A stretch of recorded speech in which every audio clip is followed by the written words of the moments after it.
शिक्षक अभियोग्यता व बुद्धिमत्ता चाचणी टेट 3 उमेदवारांसाठी महत्त्वपूर्ण सूचना। ही कागदपत्रे नसतील तर परीक्षेला बसता येणार नाही। काय काय लागणार, सोबत परीक्षा परिषदेची महत्त्वपूर्ण सूचना, या सर्व गोष्टी आपल्या सोबत पाहिजेतच। परीक्षेला जाण्याआधी हा व्हिडिओ नक्की बघा आणि सर्वांना शेअर करा। व्हिडिओला सुरुवात करण्याआधी तुम्ही जर आपल्या चॅनलवरती नवीन असाल तर प्लीज आपल्या चॅनलला लाईक, शेअर आणि सबस्क्राईब करा आणि नोटिफिकेशन बेलला क्लिक करा, म्हणजे येणाऱ्या प्रत्येक नवीन अपडेट तुम्हाला सुरुवातीला मिळत राहतील। चला, या महत्त्वपूर्ण सूचना आपण आता पाहूया काय काय आहेत। तर आपण सदर पदाकरता घेण्यात येणाऱ्या ऑनलाईन परीक्षेस या प्रवेशपत्रात नमूद केलेल्या अटी व शर्तीच्या अधीन राहून नमूद केलेल्या दिवशी, वेळी आणि परीक्षा केंद्रावर उपस्थित राहायचं आहे। याच्यामध्ये आपल्याला परीक्षेला येताना आपल्यासोबत अद्ययावत फोटो, जसा तुम्ही फोटो हे केला होता, अपलोड केला होता, त्याच पद्धतीनं फोटो आपल्याला चिटकवायचा आहे या प्रवेशपत्रावरती, तिथं आहे आणि त्याच्यावरती सही करायची आहे खाली। सध्या वैध अशा ओळखीच्या पुराव्याची मूळ प्रत व त्याची एक छायांकित प्रत, जसे की स्वतःचे आधार कार्ड, ई आधार कार्ड, पॅन कार्ड किंवा पारपत्र, वाहन चालक परवाना, निवडणूक आयोगाचे ओळखपत्र किंवा गॅजेटेड अधिकाऱ्याचा किंवा लोकप्रतिनिधीच्या सहीचे मूळ, लेटर हेडवरील उमेदवाराचा फोटो असलेल्या नजीकच्या काळाचे ओळखपत्र, बार काउन्सिलचे ओळखपत्र, या कोणत्याही ओळखपत्रामध्ये कोणताही एक पुरावा तुमचा वैध धरण्यात येईल। पण हे जर नसेल तर तुम्हाला प्रवेश नाकारण्यात येईल। त्यामुळे तुमच्याजवळ आधार कार्ड, पॅन कार्ड किंवा लायसन किंवा काही असो, याच्यापैकी एक तुम्हाला हे करायचं आहे। रेशन कार्ड आणि वाहन चालक शिकाऊ परवाना या परीक्षेसाठी वैध ओळखीचा पुरावा म्हणून स्वीकारला जाणार नाही। रेशन कार्डचे झेरॉक्स किंवा तुमचं ड्रायव्हिंग लायसनचं म्हणजे तात्पुरतं आलेलं लायसन पक्क नाही, ठीक आहे, तर ते तुम्हाला वैध ओळखीचा पुरावा म्हणून स्वीकारला जाणार नाही। त्यामुळं मूळ ओळखपत्राच्या पुराव्याऐवजी केवळ त्याची छायांकित प्रती अथवा कलर झेरॉक्स सादर केल्यासुद्धा तो ग्राह्य धरला जाणार नाही। त्यामुळं आपलं ओरिजिनल आधार कार्ड किंवा पॅन कार्ड किंवा जे काय असेल ते ड्रायव्हिंग लायसन वगैरे, ते त्यासोबत त्याची झेरॉक्स, या दोन्ही गोष्टी आपल्याला तिथं पाहिजेत, ठीक आहे। त्याच्यानंतर परीक्षेच्या प्रवेशपत्रात जो तुम्हाला नमूद केलेला वेळ आहे त्या वेळेच्या अगोदर 15 मिनिटं तुम्ही उपस्थित राहणं अनिवार्य आहे। त्याच्यानंतर परीक्षा कक्षामध्ये विहित केलेल्या वेळेनंतर प्रवेश दिला जाणार नाही। त्यामुळं परीक्षा सुरू होण्याच्या अगोदर, रिपोर्टिंग टायमिंगच्या अगोदरच तुम्ही 15 मिनिटं हजर असणं चांगलंच आहे, ठीक आहे। त्याच्यानंतर बघा, हस्ताक्षराचा नमुना स्क्रीनवरील मजकूर तुम्हाला इथं लिहायचा आहे। म्हणजे कॉम्प्युटरवरती एक मजकूर दिला जातो, तो मजकूर तुम्हाला तुमच्या हस्ताक्षरामध्ये पेनाने इथं लिहायचा आहे। त्याच्यानंतर मी माझे ओळखपत्र, आधार जे तुम्ही द्याल, आधार कार्ड असेल, पॅन कार्ड असेल किंवा ड्रायव्हिंग लायसन, ते द्यायचं इथं। माझं ओळखपत्र काय असेल तर त्याचं नाव लिहायचं, आधार असेल तर आधार कार्ड संख्या 1 असं सोबत त्याला जोडलेलं आपण दिसणार आहे, म्हणजे देणार आहे आपण तिथे। त्याच्यानंतर डाव्या अंगठाचा ठसा परीक्षेच्या वेळी पर्यवेक्षकाच्या उपस्थितीमध्ये इथं तुम्हाला स्पष्टपणे उमटवायचा आहे। त्याच्यानंतर उमेदवाराची स्वाक्षरी इथं तुम्हाला सही करायची आहे दुसऱ्या बॉक्समध्ये, आणि तिसऱ्या बॉक्समध्ये पर्यवेक्षक सही करतील, तिथं काय तुम्ही करायचं नाही। प्रवेशपत्रावर जो चिकटवलेला उमेदवाराचा फोटो आहे तो ऑनलाईन अर्जामध्ये अपलोड केलेल्या फोटोशी मिळता जुळता असलेला हवा। त्यामुळं जर नसेल तर तुम्हाला परीक्षेस बसू दिलं जाणार नाही। त्यामुळं चेहरा किंवा चेहरेपट्टी बदलू नये, सेम असलं पाहिजे, ठीक आहे। त्याच्यानंतर स्वाक्षरी जी केलेली आहे ती सुद्धा तुम्हाला जुळायला हवी।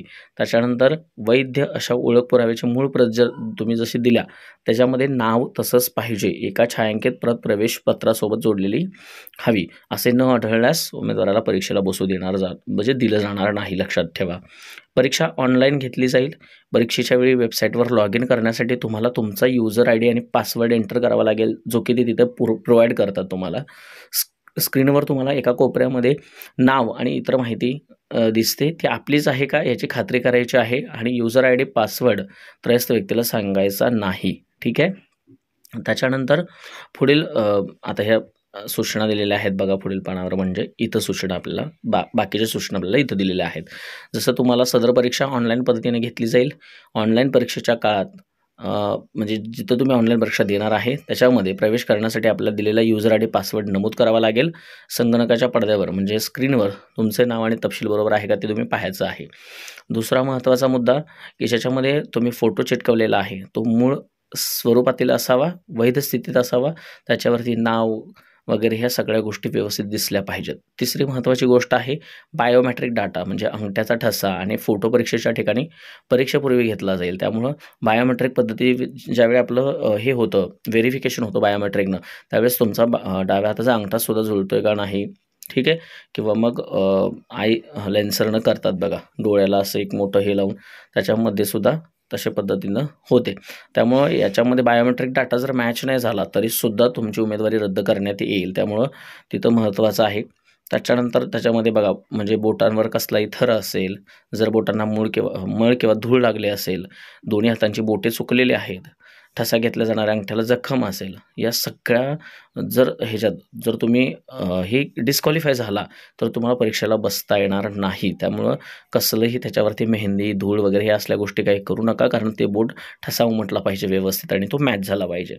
त्याच्यानंतर बघा, चौथा महत्त्वाचा मुद्दा, परीक्षेच्या स्वरूपाबद्दल माहिती सूचना देणारी पुस्तिका च्या संकेतस्थळावर उपलब्ध आहे. म्हणजे MSCच्या जे आहे पुणे याच्यावर सदर माहिती पुस्तक उपलब्ध आहे. म्हणजे तुम्हाला कशी द्यायची आहे, किंवा माऊस कीबोर्ड कसा हलवायचा किंवा काय, ह्या सगळ्या गोष्टी.